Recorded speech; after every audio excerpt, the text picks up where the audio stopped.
નમસ્કાર, સ્વાગત છે આપનું ગુજરાત ફર્સ્ટમાં। હું છું આપની સાથે રાધા। બુલેટિનની શરૂઆત કરીએ। સૌપ્રથમ વાત કરીશું રાજકોટની કે જ્યાં બોગસ દસ્તાવેજના કૌભાંડમાં વધુ એક મોટો ખુલાસો થયો છે। રાજકોટમાં બોગસ દસ્તાવેજનો રાફડો ફાટ્યો હોય પ્રકારની પરિસ્થિતિ। કરોડોની જમીનોના 350થી વધુ નકલી દસ્તાવેજ થયા હોવાનો ખુલાસો થયો છે। રાજ્યનું સૌથી મોટું કૌભાંડ હોવાની શક્યતા છે। તો 20,000 કરોડનું કૌભાંડ થયું હોવાનું હાલ તારણ સામે આવ્યું। અભિલેખ આગળ સબ રજિસ્ટ્રાર કચેરીના કર્મચારીઓની સંડોવણી હોવાની પણ શક્યતા વ્યક્ત કરવામાં આવી છે। મામલતદાર કચેરીના પણ કર્મચારીઓ સંડોવાયેલા હોવાની શક્યતા છે। 2 લાખ રૂપિયામાં ભૂમાફિયાએ આખો ખેલ પાડ્યો હોવાની આશંકા। મવડી ઉપરાંત રૈયા, નાના મહુવા અને મોટા મહુવામાં જમીનો પણ વહેંચાઈ ગઈ છે। એક લેખ તો શનિવાર રવિવાર એટલે કે રજાના દિવસે તૈયાર કરવામાં આવ્યો હતો। એક લેખમાં પોષવદ તારીખ 6 જૂન 1936 દર્શાવી સમગ્ર કૌભાંડ મુદ્દે પોલીસ પણ હવે એક્શન મોડમાં આવી છે। હર્ષ સોની નામના વ્યક્તિના ફ્લેટમાં દરોડા પાડવામાં આવ્યા। સ્ટેમ્પ દસ્તાવેજ બનાવવા અને પોલીસે મશીન પણ જપ્ત કર્યા છે। સિલ્વર પીપલ CPU પણ પોલીસે હાલ જપ્ત કર્યા છે અને આ સમગ્ર મામલે તેમના દ્વારા તપાસ પણ શરૂ કરી છે। તો રાજ્યનું આ સૌથી મોટું કૌભાંડ હોવાની શક્યતા। વધુ એક નકલી દસ્તાવેજ થયા હોવાનો ખુલાસો। અને વધુ માહિતી મેળવીશું। સંવાદદાતા રહીમ લાખાણી આપણી સાથે લાઈવ જોડાયા છે। રહીમ, કરોડોની જમીનોના 350થી વધારે નકલી દસ્તાવેજો બનાવ્યાની શક્યતા વ્યક્ત કરવામાં આવી રહી છે। કદાચ રાજ્યનું આ સૌથી મોટું કૌભાંડ હોઈ શકે। રાધા, સૌથી મોટો સવાલ એ પણ થઈ રહ્યો છે કે અત્યાર સુધી નકલી કચેરીઓ ધમધમતી હતી ને તેમાં નકલી કામો થઈ રહ્યા હતા, પરંતુ રાજકોટ શહેરની અંદર કચેરી અસલી છે પરંતુ કામકાજ છે તે નકલી થઈ રહ્યું છે। સૌથી મોટો સવાલ છે રજિસ્ટ્રાર ઓફિસ ઝોન 1 નો, કે જ્યાં કોન્ટ્રાક્ટ બેઝના કર્મચારીઓ અને પૂર્વ કર્મચારીઓ દ્વારા આ કૌભાંડ છે તે આચરવામાં આવ્યું છે। લગભગ અત્યાર સુધીમાં જે તપાસ કરવામાં આવી છે કે રાજાશાહી વખતના લેખ આપવામાં આવતા હતા, તેમાં ચેડા કરી અને અન્ય લોકોના નામે આ જમીનો છે તે ચડાવી દેવામાં આવતી હોવાનું વિગત સામે આવી છે। 2001 થી 2022 સુધી આ કૌભાંડ આચરવામાં આવ્યું છે। લગભગ 350થી વધુ નકલી લેખો લખવામાં આવ્યા છે। સૌથી મોટો સવાલ એ ઉત્પન્ન થઈ રહ્યો છે રાધા, કે રાજાશાહી વખતના જે લેખો હોય છે તેના જે સ્ટેમ્પ પેપરો હોય છે તે કેવી રીતના તૈયાર કરવામાં આવ્યા હતા। લેખાગાર આગળ આખો લેખ લખાવવામાં આવ્યો છે, તો તેમાં કોણ કોણ સામેલ છે, સાથે જે જૂના દસ્તાવેજો કરવા માટે તેણે કયા કેમિકલનો ઉપયોગ કર્યો છે, કેવી રીતના ઓનલાઈન આ લેખો ચડાવવામાં આવ્યા છે, આ તમામ દિશામાં પોલીસે તપાસ હાથ ધરી છે।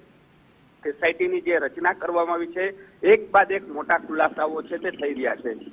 2 લાખ રૂપિયા સામાન્ય રકમમાં કરોડોની જમીન છે તે બારોબાર વેચાણ કરી નાખવામાં આવ્યા હોવાની વિગત સામે આવી છે।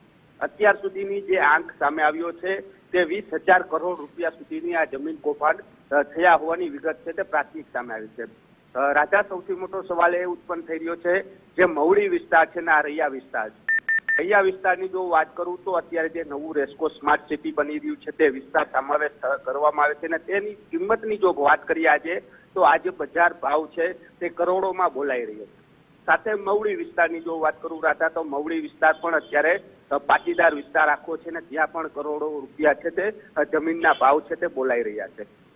સૌથી મોટો સવાલ છે કે આ જમીન ખરીદનાર કોણ છે?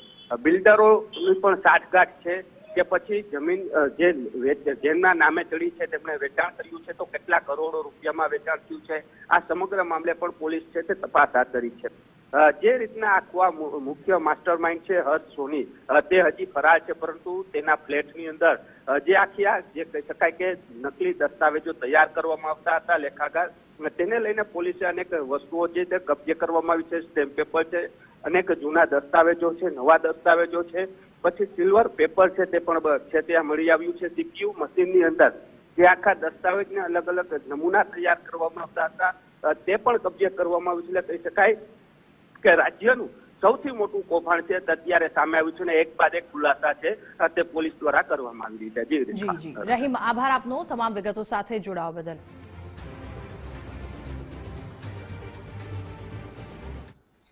અને રાજકોટની સબ રજિસ્ટ્રાર કચેરીમાં બોગસ દસ્તાવેજનો મુદ્દો ઉઠ્યો છે। તલાટી મંત્રીની સામે પણ અનેક સવાલો ઉઠ્યા વાતને લઈને। રૈયા ગામના તલાટી મંત્રીની ભૂમિકા પણ હવે શંકાના દાયરામાં દેખાઈ રહી છે। માલિકીનો પ્લોટ બરોબર અન્ય વ્યક્તિના નામે થઈ ગયો હોવાનું સામે આવ્યું। દસ્તાવેજોની એન્ટ્રી પહેલા જ વેચનારને નોટિસ આપી સંમતિ લેવી પડે. તલાટી મંત્રીએ વેચનારને કોઈ નોટિસ ન આપી હોવાનો પણ ખુલાસો. તલાટી મંત્રીને એની જો કાયદેસરની કામગીરી કરવાની હોય, જ્યારે પણ દસ્તાવેજ કોઈ પણ વેચ થાય એની નોંધ જો ફેરફાર રિપોર્ટ માટે આવે ત્યારે એને વેચનારને 135 દીની નોટિસ આપવી ફરજિયાત છે કાયદામાં. એ ભાઈએ તલાટી મંત્રીએ અમને કોઈ નોટિસ આપી નહીં, કાંઈ વિગત ન કરી અને પોતે સીધી એન્ટ્રી પાડી દીધી, ત્યારે જ એની ગેરકાયદેસર ભૂમિકા એમાં સાબિત થતી હોય. મેં એ દસ્તાવેજની નકલ માંગી, મને એને દસ્તાવેજની નકલ તલાટી મંત્રીએ પહેલા ન આપી. જમીનમાં શિફ્ટ કરાવી અને બોગસ એન્ટ્રી પાડવાની કોશિશ થઈ. ત્યારે અમને જાણ થતા મેં ત્યાં મામલતદાર શ્રી મહેશભાઈ શુક્લા સાહેબ હતા, એમને તાત્કાલિક જાણ કરી કે સાહેબ આ ગંભીર મુદ્દો છે, આની આગળથી આ ઘણું બધું આમાં નીકળી શકે એમ છે, તાત્કાલિક તમે એક્શન લ્યો. એટલે શુક્લા સાહેબે અમારી વાતને જાણી સમજી અને ત્વરિત તપાસના આદેશો આપ્યા અને તપાસના આધારે આજે આવડું મોટું કૌભાંડ બહાર આવ્યું છે. અમે એવું માનીએ છીએ કે આ રાજકોટમાં એક જ ઝોનમાં નથી, આ 3 ઝોન બીજા પણ છે, એમાં પણ આવા કૌભાંડો હશે.